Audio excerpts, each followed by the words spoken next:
this, watch this, watch this, watch this. So I'm going to stay facing the same direction. My foot goes, one foot goes down, one goes up. Get on the side. Then I want to dip up to my shoulder. Yes! Right there. That's just working. Take off. Take off. I want you to move your butt away from where it is. Yes. Again, the importance of when we're in phase, I can need to be on our side. Right? Yeah. Hi, bring it in. On to the So, everyone be close.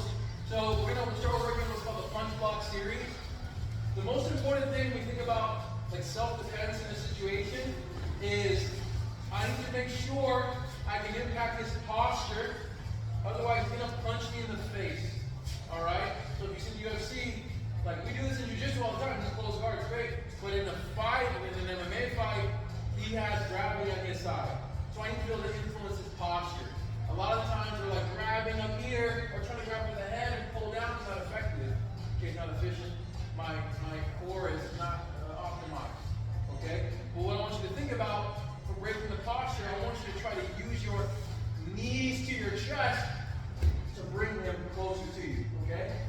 The way we're going to get comfortable with this mind-body connection is by getting ice cream cone grips right here. Boom. And I want you to try to bring your knees to your chest and bring them off the ground. We're just kind of warm up, even more.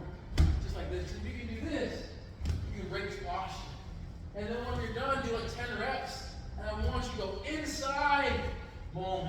And go overhook and his head. This is called phase 1. This is where we're going to start today. Okay?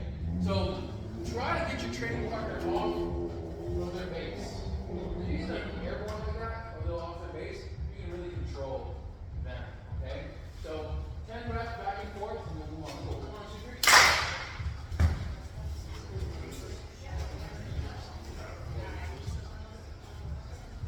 So go. We don't need a gi. We don't need a gi, Thomas. Yes. Good, Sean. Good. Good. I want you to go ice in front of the wrist. Yes, that's it. On the wrist. Wrist, no wrist. But double ice in front. Yeah. Perfect. Good job. This is not just for the stab. Yep. Now bring your knees to your chest. Try to get him off the ground. Now bring his hands over your head. Yes, that's it. That's what I want. 2. Good. 3. See how you can almost tip him over. 4. 5. 6.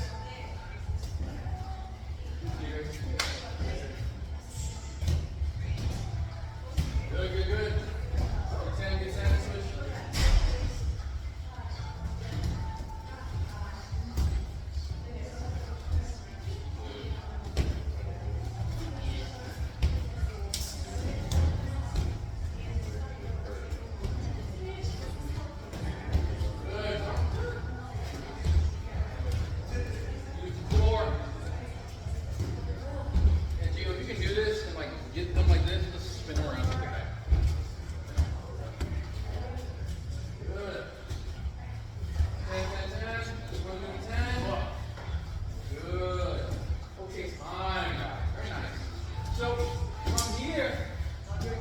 So, punch block series, I'm going to show you a long series of movement just so we can accelerate this a little bit.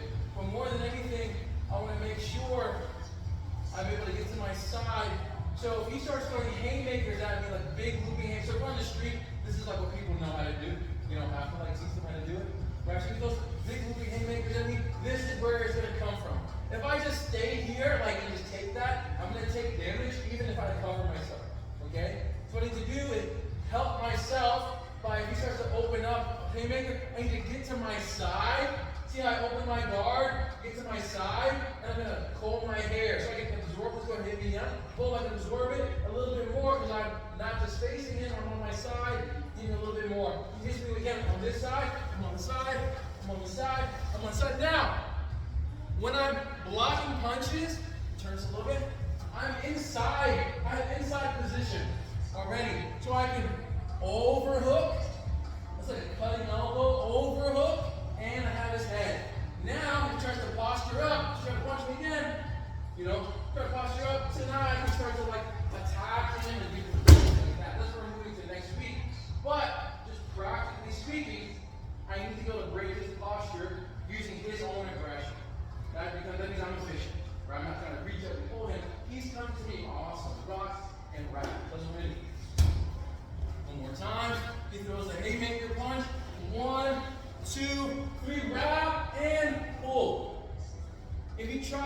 like pull this arm out, this over, so this switch sides, so you can see. If they try to pull this arm out, watch, same thing, try to pull the arm out. I'm just gonna follow and wrap. I'm not gonna try to hold him, I'm not strong. Andre's pretty strong. You know what I'm saying? I'm not. So you're gonna pull, I'm gonna just pummel. Yeah? Pummel. I'm gonna allow it, but slow it down a little bit with the friction of my arm. Okay? From there, so switch sides again. Boom. Now I'm just maintaining control relative to the most common ways. He's gonna try to posture up and get his arm free. Now, the second piece is he's gonna try to punch me in the ribs here. Boom, little rabbit punches. This is gonna, like, he can break my ribs eventually, right? So I don't want him to do that. In order to generate any sort of force, he's gonna open up this space. So big, right? And from here, as he punches, my foot can reach right here, and now I have control. He tries to bring the other hand out, same thing, I'm gonna pummel and get control. Now my hips, my feet are on his hips, my elbows are tight. I'm gonna pull his triceps into my shins here, so I have a good connection. So try to free yourself under here. Boom, I can control the posture. Boom. As long as I stay tight, there's some difficulty. Okay? If he tries to pull back, I have a connection. Go ahead, try to pull back. I have connection. If he tries to put pressure on me forward, boom, I'm just bringing him back to where he was. Okay? This is to frustrate the other person. To make sure that we stay in control on the bottom position. For us in jiu-jitsu, if we survive, we win. You know what I'm saying? If I'm not getting punched in the face and getting concussed, I'm going to win. Okay? So once you get on your side, pummel, and then get connection between your shins and your bicep. Make sure your feet are on the hip, hands behind the triceps, bringing that connection, that pressure. Okay? And as a partner on top, be a training partner, you don't have to be super rigid, but give them a little bit of resistance. Once you get there, give them a little bit of resistance and see, test their connections a little bit. Both feet are on the hips. Hip connection, so 1 point of connection, or 2 points connection, 4 points connection. You know what I'm saying? It's like really 6 points of connection. Okay? Because the more connections we have, the more surface area, the more friction, the more control we have. The more than anything, we're just aware of what's going on. We need to make sure we manage their posture. Otherwise, we have power. Posture equals power. We gotta be on this thing. Okay, so 1, 2, 3.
Good, Sean. Very nice. Got the head. Good. Yeah, punch you in the ribs. That means that come to your, yes. Block. But no, don't grab the wrist. Grab the bicep. Yeah,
position. So here I have his hip. We get to this position, and let's just say he's able to pummel his hands to the inside, and he separates from us.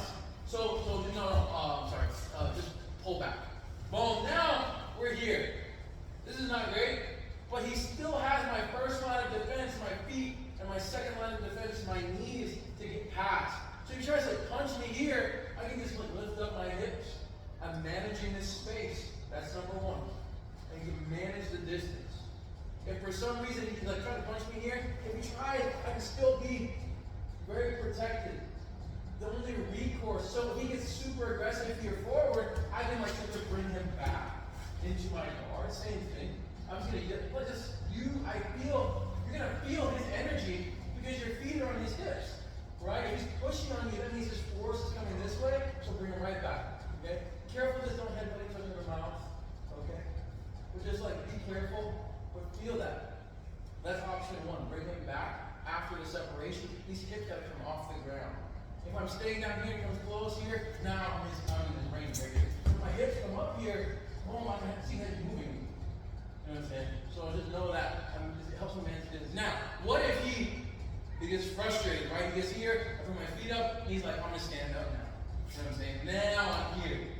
Notice my feet are still on the hips. Okay?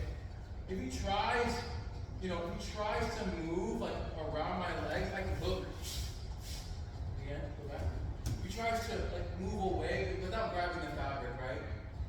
If he tries to move this way, I'm going to hook this leg.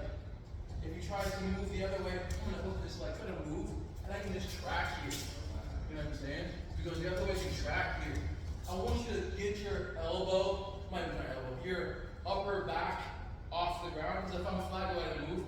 I can still track, but I'm trying to drag myself. You know what I'm saying?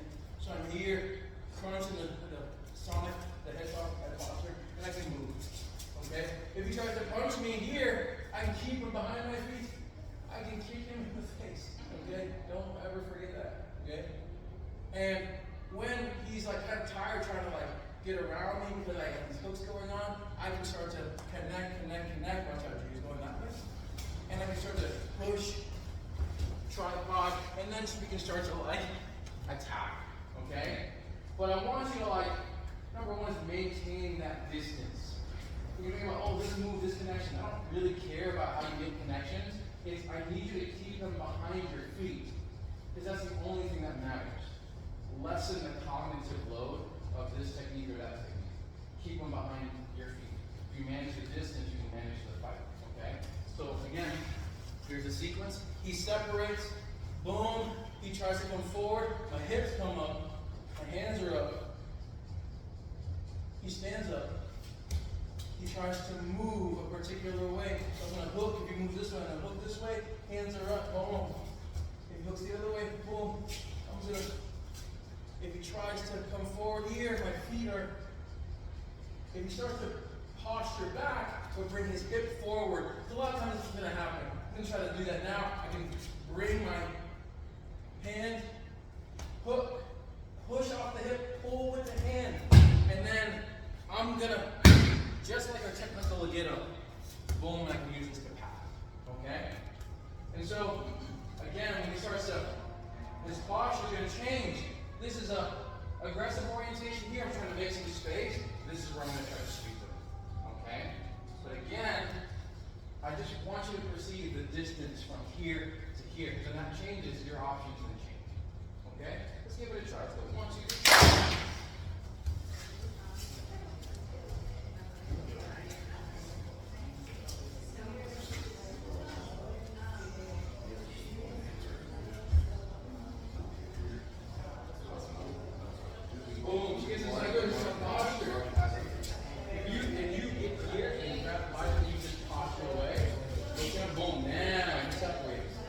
Yeah, if you're gonna grab his sleeve, you can do that. It's sparring, right? But now he has no sleeve.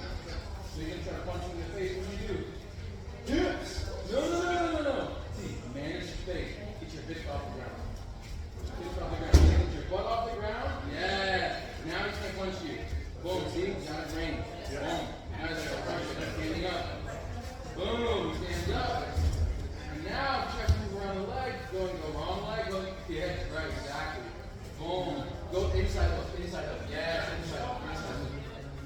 Yes. Hook. Stay hook, stay hook, stay hook. Keep moving. And then if you put this hip forward, one, that foot's on the hip, the top foot's on the hip. That one. Yes. That foot's the other one's behind. And you push forward. Stand up. Now, the moment you put it to the ground, you have to stand up. We're just going to look at each other, right? Whoever's back. It's falling momentum to make you rise. Right? Take advantage of that energy. Okay? Do the sweep again. So again, so go ahead and just stand up. Stand in this bang. Boom. Feet on the hips. Feet on the hips. Boom. Now, he brings this foot forward and try to make space. Now, let's use kind of like shoulder block. Whatever's closest. Okay. You know what I'm saying? Boom. Push, pull. Push, pull. Push, pull. Now, yeah, that's the general idea. I like to think about when I have the foot. So when I like fall, like here, I like to go up and just like, as I'm falling, you see how my hips are over his hips? I like this, and then I can like over. So I want you to use, he's trying to use his hips to crowd you. And so when you fall, I want you to use your hips to crowd him. Get under his hips, bang, bang, bang, twice, and then not your knee belly up. Okay? Use your hips to crowd.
I'm going to try to maintain this posture right here.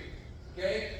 Andre's job is to posture. If he postures, his job is to stand up in my guard. Right? So go ahead and stand up. If he stands up and opens, I'm still in play right here. But I still keep him behind my feet. Right? So I want you to, this is where we go. He's got to get rid of my feet, around my legs, and get chest to chest. So go chest to chest with me. Bang. If he goes here, he wins. So passing my guard. Okay? But he's got to do it from a deficit. I'm going to break his posture. How you win, if you're on the bottom, is by holding the other person there for as long as possible. I want you to be singularly focused on maintaining that posture being broken. Because we're not sweeping or submitting each other, if we're on the bottom, you have one thing to do. You will probably get past eventually. That's okay. But I want you to take mental note. If I can control them for this long here, and then I know how to attack and what to look for, then your attacks are going to be very, very powerful. So I really want you to just focus on control. Controlling the posture. Yeah. So if we're on our back, at your point, because when they create space, yes. Are you going from trying to maybe get legs to feet on hips, sitting up? Yeah, sure. It's a really important question. For this particular drill, I want you to focus on staying supine. Okay? If you need to move your hip to make some space, that's fine. So don't pass, that's fine. And try to keep your frames tight. So don't be like, just let me out. No, I want you to be tight, move your hip, make space. But the most important thing is break the posture, and then the second part is keep them behind your feet. That's all I want if you're on the bottom. First person's going to be on top for 2 minutes, and then bottom will be up on top for 2 minutes on all switch. Okay? So 1, 2, 3. You ready? Show me the right position.